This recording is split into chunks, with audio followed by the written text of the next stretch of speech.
I just talked to an AI expert and he revealed his top AI vibe coding practices and systems. So if you're someone that wants to outcompete a lot of the developers out there, stay tuned. You're gonna learn his exact framework and how to build better products in the AI coding space. Let's get it. You had brought up that one of the major skills in the beginning that you almost needed was to prompt engineering, how to make the prompts right.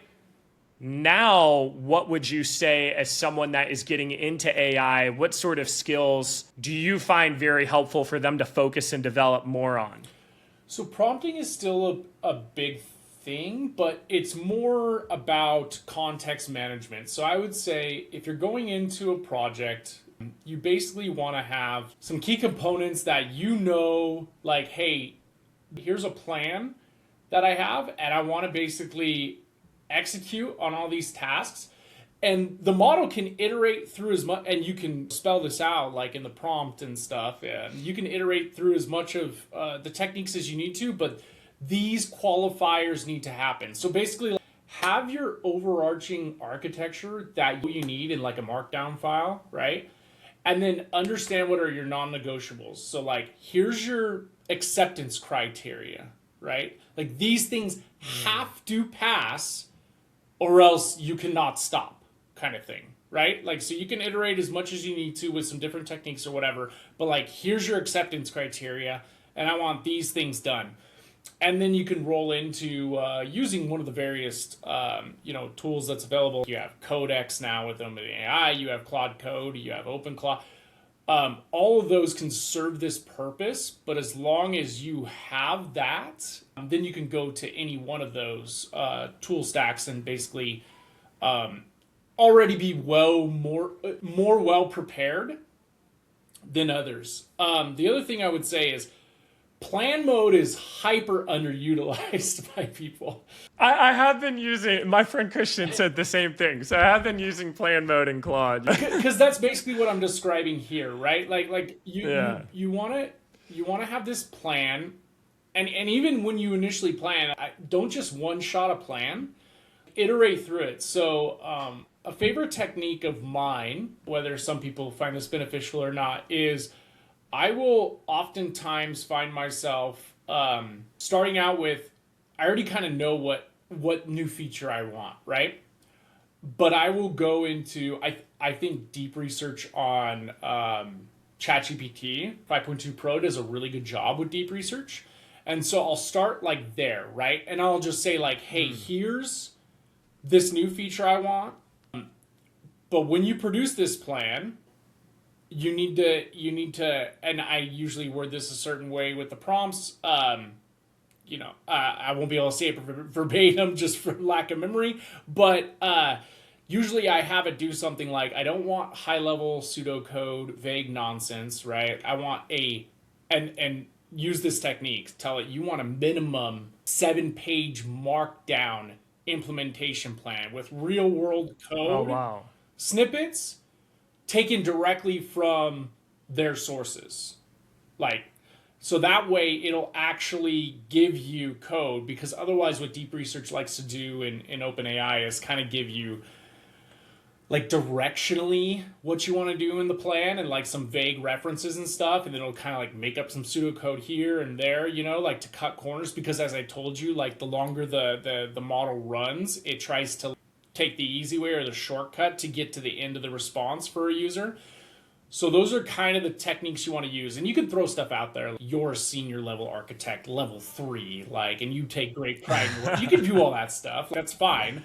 But I think the more importantly is you need to make it understand, I don't want you to give me the directional plan. I need you to give me an actual implementation plan that I can hand off to a group of junior developers or junior coding level sub agents where they don't have to guess, right?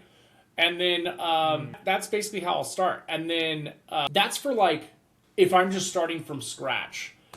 But if I'm starting from a project I already have running that I've been working on for a long time, then I might actually go in reverse and start off with Claude Code and say, hey, launch 3 to 4 explore agents to collect all the information to this code base related to this new implementation I want to make, right? And then draft a plan for it. And then as soon as it spits out that plan in draft mode, I immediately hit escape. I take that plan, I copy and paste the whole markdown from where it just wrote that plan. I go back to 5.2 Pro and I say, hey, red team the hell out of this plan for me. Like, red team it, give me your thoughts, concerns, comments. I want to know where we're directionally right and then what's being left undone here. And then it'll give me back some feedback. And then I take that feedback. I'll go back to Claude Code and then I'll paste it directly into Claude Code and have it revise the plan. And I'll do that about 3 or 4 times, depending on how big the new implementation is, or vice versa, right? The other way, if I started off in deep research. And then I get to a place where I'm like really comfortable with the plan. It looks good, functionally, and then it also has like appropriate acceptance criteria around end-to-end testing. That's very important, right? To make sure, you just wrote 16,000 lines of code, but we have no tests to verify if it works at all, right? So that's the other component to it that I make sure is there in the plans and everything. And then once I'm in a good spot there, then I'll launch, whatever coding agent I'm using, whether it's Claude Code, Codex, what have you, into that implementation mode.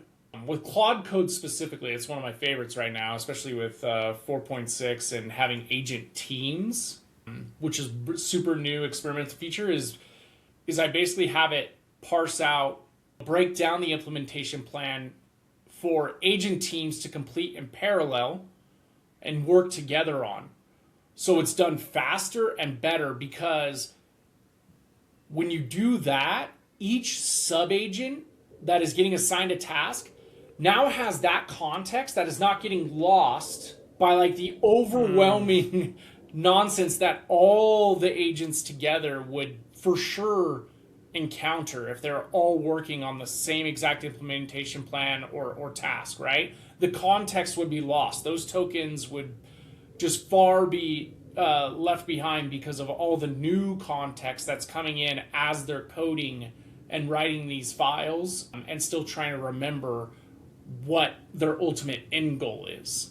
Very interesting. There's a lot to break down there. The first quick question I have is, what's sort of your stack right now? Are you mostly just using Claude and ChatGPT for the most part? On any given day... Because you were saying you were bouncing back. You don't just use Claude. You'll do the Claude plan and you'll put it into ChatGPT and then they do a plan. So like, is it mostly bouncing off those two, or are you also using a lot of other stuff? Yeah, so any given day, if it has to come down to just more so like back-end implementation stuff, like infrastructure, where it's not like something that's a UI that someone's going to interact with, then yes, absolutely. And it'd basically be like, I'll use deep research for just out the gate with ChatGPT if it warrants it, right? If it's a completely new subject or something. But if I have a pretty good idea and I can give enough context, then I won't even use deep research. I'll skip it and just use Pro, 5.2 Pro. And then in other situations, this doesn't really require Pro. I'll just use heavy thinking or extended thinking from 5.2 and then enable either a GitHub connector or a web search connector, depending on what's needed. But if I'm going to do anything that is UI, UX related, heavy in design type of stuff, then I'll actually go over to Gemini 3 Pro for a lot of that stuff. And because Gemini, you start to learn this when you work with a bunch of models day over day. Like, they all have different personalities and different quirks, right? When you work with them. And I've noticed Gemini does a particularly good job with UI and UX, making things sexy and appealing, whereas ChatGPT will kind of go just like, this is solid route, but like maybe not the prettiest thing. And Claude will do a whole bunch of extra stuff that's just not needed. It's going to add a descriptive statement here. It's going to add another statement that says basically the exact same thing under that in subtext, and then it's going to add it to the button that you're going to click. Types of things. So, that my stack varies between Codex for PRs, right? If it's something straight to GitHub, I use Codex to review the PRs. Claude to do the bulk of the coding and heavy lifting. Mix in Gemini 3 Pro for things like 3JS, coding or making very sex appeal UI updates. And then ChatGPT is kind of like just the workhorse that brings us back down to earth and gives us like the no BS, like here's the reality check of what you're trying to do. I hope that you guys enjoyed this clip. The full interview should be posting soon if it hasn't already. And if you're someone looking to build an AI or stay on top of it, join our free Discord community, Jellycubes, in the description of this video. I'd love to connect with other people and see what we can build together. See you later.